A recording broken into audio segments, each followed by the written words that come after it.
Hello everyone, hope you all are doing good. So today we are going to discuss our next topic of CDP for PS TET, that is child as a problem solver and as a scientific investigator. ठीक है जी, कि यहाँ पे जो child है वो बहुत active है, वो अपनी प्रॉब्लम्स खुद सॉल्व करता है। कोई प्रॉब्लम है, कोई भी टास्क है, कोई भी सिचुएशन ऐसी आ गई है तो वहाँ पे वो बच्चा जो चाइल्ड है, जो इंडिविजुअल है, वो क्या करता है, सल्यूशंस ढूंढता है प्रॉब्लम के एज अ साइंटिफिक इन्वेस्टिगेटर। ठीक है जी। सो प्रॉब्लम सॉल्विंग क्या होता है, जब भी हम किसी सल्यूशन पे पहुंचते हैं, जब हम कोई टास्क करते हैं या कोई कॉम्प्लेक्स सिचुएशन होती है, कोई ऑब्स्टेकल्स होते हैं, कोई डिफ़िकल्टीज होती हैं, ठीक है, जिसका हम सल्यूशन निकाल देते हैं, मीन्स हमने प्रॉब्लम को सॉल्व कर दिया। ठीक है जी। सो नाउ उसके लिए फॉर एग्जांपल, जैसे मैं एक एग्जांपल दे देती हूँ। सिंपल एक डॉक्टर है, ठीक है। जो डॉक्टर है वो क्या करता है, हमेशा जैसे कि आप टेस्ट करवाने गए, जैसे अपनी लंग्स की टेस्ट करवानी है आपने, तो वो एक्सरे निकालता है।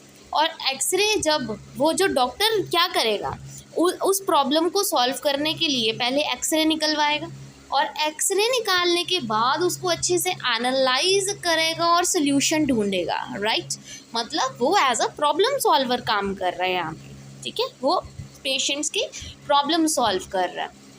नाउ प्रॉब्लम सॉल्विंग के एक्चुअल में मेन 3 एलिमेंट्स होते हैं। सबसे पहला एलिमेंट होता है प्रॉब्लम, कि एक्चुअल में प्रॉब्लम है क्या, मेन।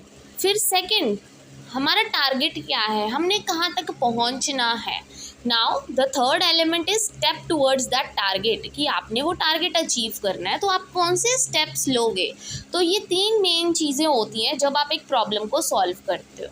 ठीक है, तो जैसे एक्चुअल में, जैसे आप एक मैथ्स की प्रॉब्लम सॉल्व कर रहे हो, ठीक है, क्वेश्चन है आपको कि आपने लेफ्ट हैंड साइड को राइट हैंड साइड के इक्वल करना है। आपने देखे होंगे ये questions, right. Left hand side को राइट हैंड साइड के इक्वल करना है, ये आपकी प्रॉब्लम है कि आपको कोई क्वेश्चन दे दिया गया है, लेफ्ट हैंड साइड कुछ लिखा हुआ है, उसको राइट हैंड साइड के बराबर करना है। आपका टारगेट क्या है कि आपको ये आंसर अचीव करना है, आपको left hand side right hand side के बराबर करना है। तो आप कुछ स्टेप्स लोगे उस टारगेट तक रीच करने के लिए। आप 3-4 स्टेप्स में वो सम सॉल्व करोगे और आपकी प्रॉब्लम क्या हो जाएगी, सॉल्व हो जाएगी। ठीक है जी। तो किसी भी प्रॉब्लम को सॉल्व करने के लिए ये स्टेप्स लेना बहुत ज़्यादा ज़रूरी है। आई होप दिस इज़ क्लियर। ठीक है जी। Now, 3 main processes that are used mainly in solving such problems. 3 main processes होते हैं जब भी हमने किसी प्रॉब्लम को सॉल्व करना है, उसमें 3 मेन प्रोसेस होते हैं। एक तो होते हैं 3 एलिमेंट्स जो अभी हमने पढ़े कि एक प्रॉब्लम होती है और हम कुछ स्टेप्स लेते हैं उस प्रॉब्लम को सॉल्व करने के लिए, उस टारगेट तक पहुंचने के लिए। अब आते हैं कुछ प्रोसेसेस, मतलब सबसे पहला प्रोसेस क्या होता है, स्टेप बेस्ड होता है। स्टेप बेस्ड मतलब प्रॉब्लम सॉल्विंग मैथड्स यूज़ करते हैं हम अलग अलग। फिर सेकंड होता है algorithm method. Algorithm method actual में क्या होता है, ये एक प्रोसेस होते हैं या रूल्स जो आप सेट करते हो उस प्रॉब्लम को सॉल्व करने के लिए। Right, then come heuristic method. Heuristic method क्या होता है, जब हम खुद उस प्रॉब्लम को एक्सपीरियंस करते हैं, उस सिचुएशन को एक्सपीरियंस करते हैं, डिस्कवर करते हैं, हम खुद लर्न करते हैं, ठीक है, उसको बोलते हैं ह्यूरिस्टिक मैथड, मतलब डिस्कवर करना, अगर आपको याद हो। राइट, ठीक है जी। पता लग गया कि 3 मेन प्रोसेसेस कौन से होते हैं जो मेनली प्रॉब्लम सॉल्विंग में यूज़ किए जाते हैं, फॉलो किए जाते हैं। एक तो होता है स्टेप बेस, कि स्टेप बाय स्टेप आप चल रहे हो, ठीक है। एक होता है एल्गोरिथम मैथड, जब आप कुछ रूल्स सेट कर देते हो। देन कम ह्यूरिस्टिक, जब आप खुद लर्न करते हो उस प्रॉब्लम से, जब वो सिचुएशन अराइज हो एकदम से। जैसे हमारी लाइफ में बहुत सी प्रॉब्लम्स होती हैं जिसका एकदम से, जैसे हमें नहीं पता कि नेक्स्ट क्या होने वाला है, ठीक है, you never know your future.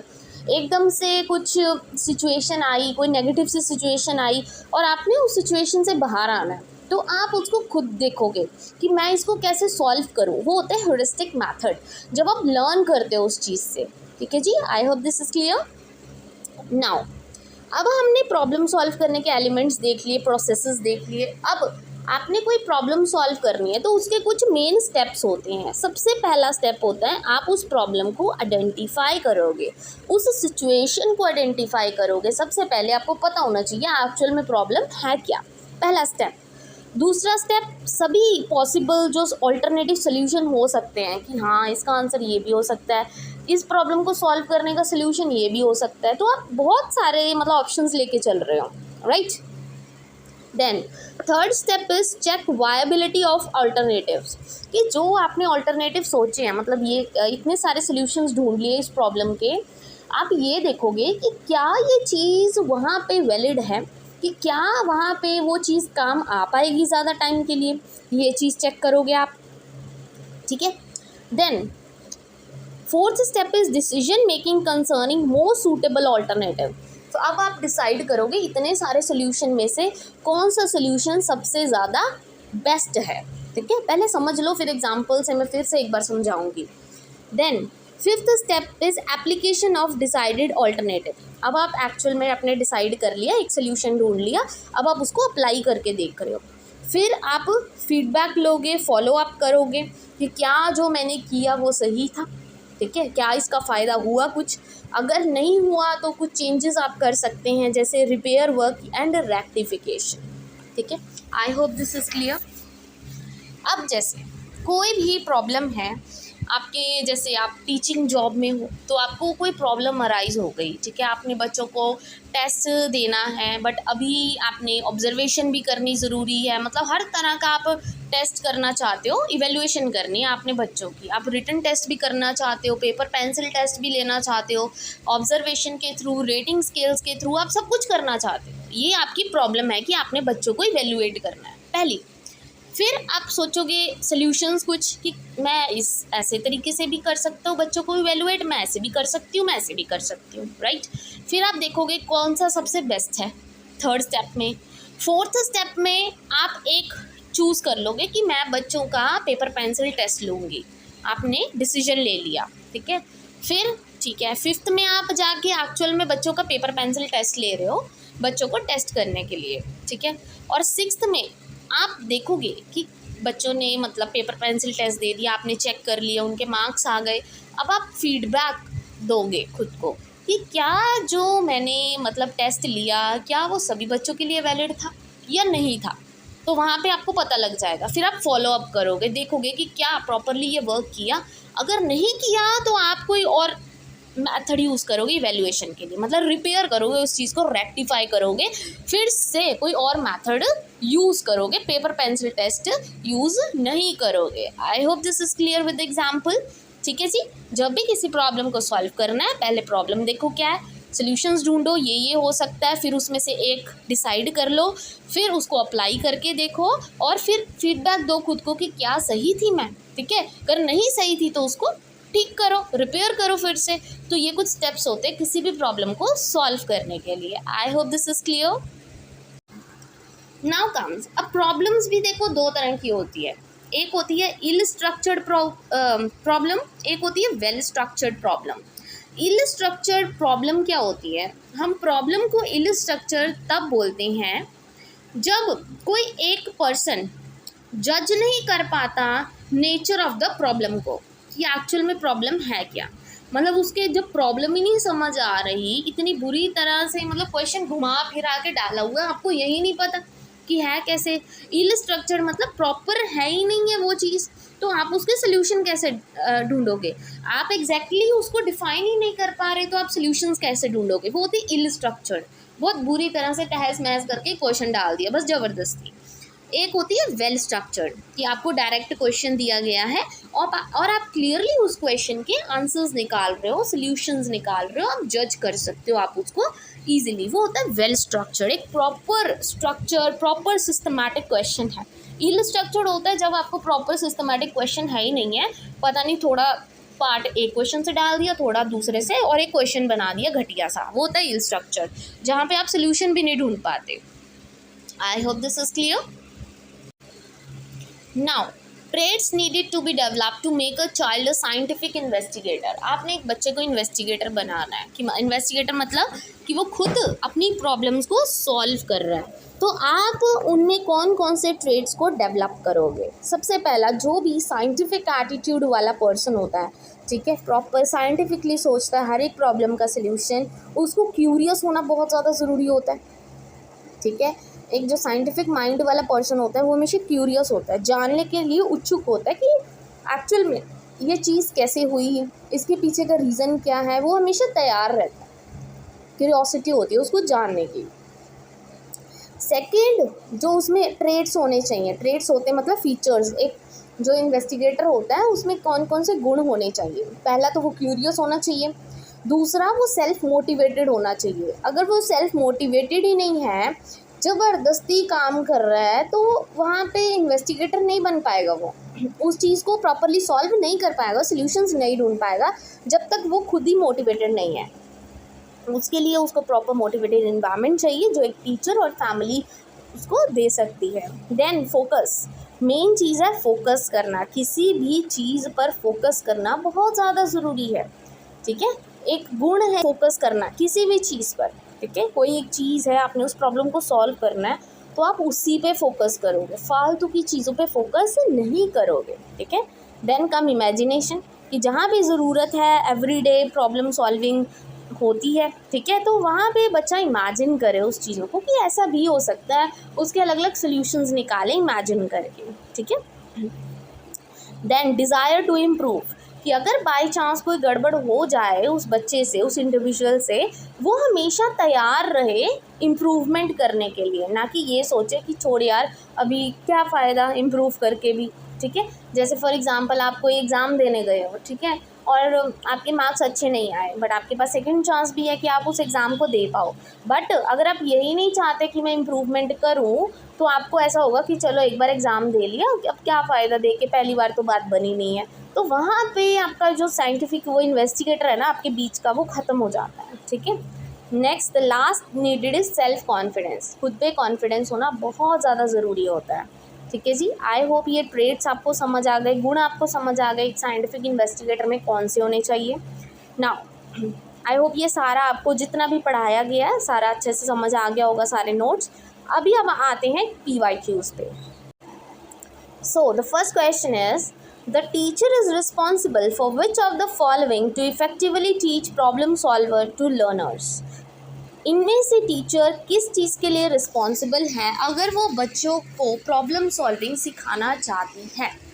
पहला, ट्रस्टिंग द लर्नर्स, बिल्कुल सही है। देखो टीचर एक ऐसा है कि अगर वही अपने लर्नर्स पे ट्रस्ट नहीं करेगा, वही अपने बच्चों को बोलता रहेगा कि अरे तेरे से ना होगा, कोई फ़ायदा नहीं है, तो बच्चे नहीं कर पाएंगे। तो पहली रिस्पॉन्सिबिलिटी टीचर की यही है कि वो अपने लर्नर्स पे, उन बच्चों पे ट्रस्ट करे कि वो बच्चा कर सकता है, ठीक है। Second, creating an environment conducive to problem solving, एक अच्छा इन्वायरमेंट बनाए जहाँ पे बच्चा प्रॉब्लम सॉल्व करे, बिल्कुल सही है। ये दोनों रिस्पॉन्सिबिलिटीज़ टीचर की है, तभी बच्चा जो एक अच्छा प्रॉब्लम सॉल्वर बन सकेगा। तो दोनों A and B is your correct answer, so C option is your correct one here, D नहीं होगा, ठीक है जी। I hope this is clear.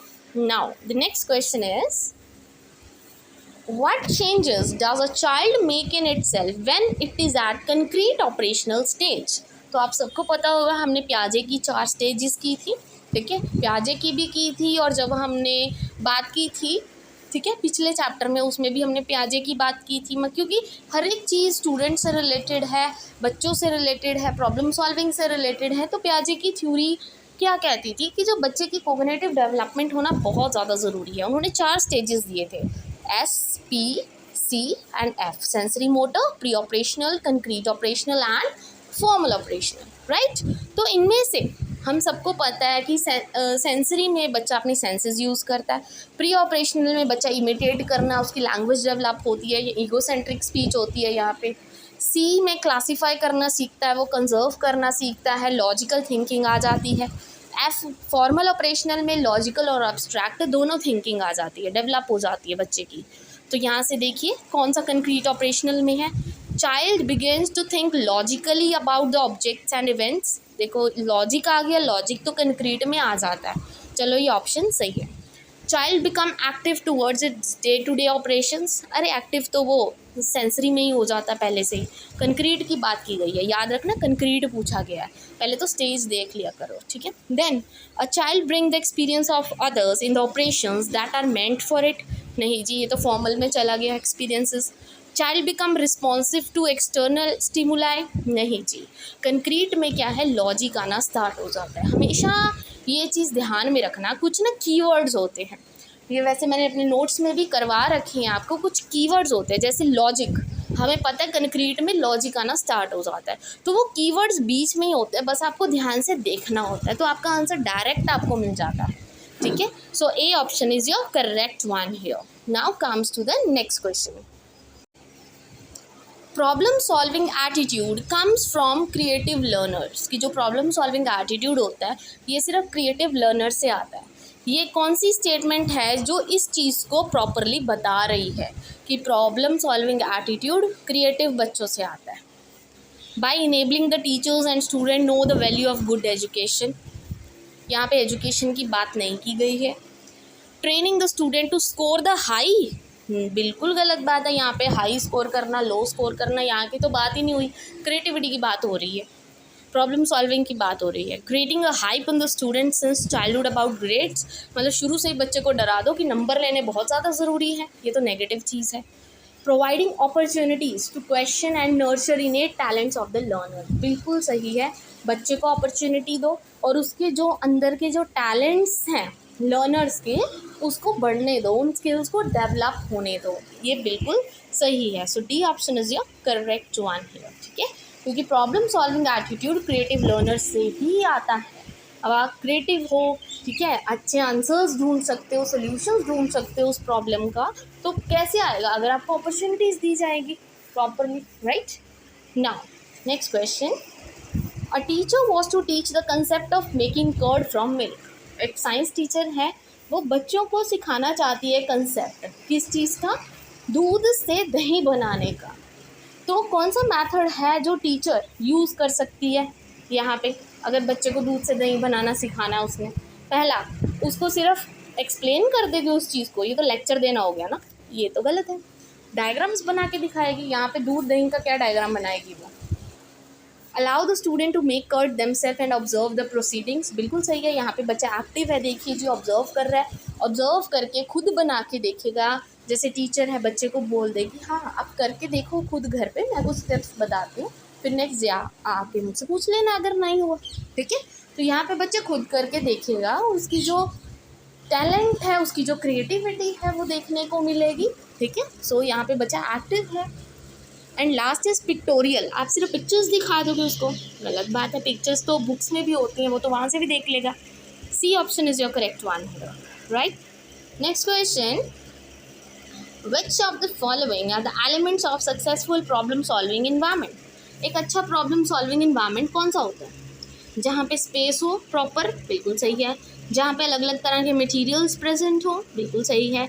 जहाँ पे प्रॉपर टाइम हो, बिल्कुल सही है। तो all of the above is your correct answer, so D option is your correct one. Now the next question is, and the last question is, self regulation of learner refers to. Self regulation क्या होता है? खुद को regulate करना, खुद की कमियाँ देखना, खुद के स्ट्रेंथ देखना, खुद की वीकनेसेस देखना, वो होता है खुद को रेगुलेट करना टाइम टू टाइम। ठीक है, क्रिएटिंग रेगुलेशंस, ये रूल रेगुलेशन वाला रेगुलेशन नहीं है, ये रूल्स एंड रेगुलेशन नहीं है, सेल्फ डिसिप्लिन नहीं है, ये होता है अपनी एबिलिटीज़ को खुद मॉनिटर करना, देखना कि मुझ में क्या कौन सा टैलेंट है या कौन सी कमियां हैं जिसको मैं सही कर सकता हूँ, वो होता है सेल्फ, खुद को रेगुलेट करना। ठीक है जी, so D option is your correct one here. And this is all about today. These are some PYQs और नोट्स जो आज हमने डिस्कस किए हैं of child as a problem solver and a scientific investigator. And I hope ये video आपके लिए useful रही हो। अगर आपको वीडियो अच्छी लगी हो, अंडरस्टैंडेबल हो, then please don't forget to like and subscribe my channel. Thank you very much.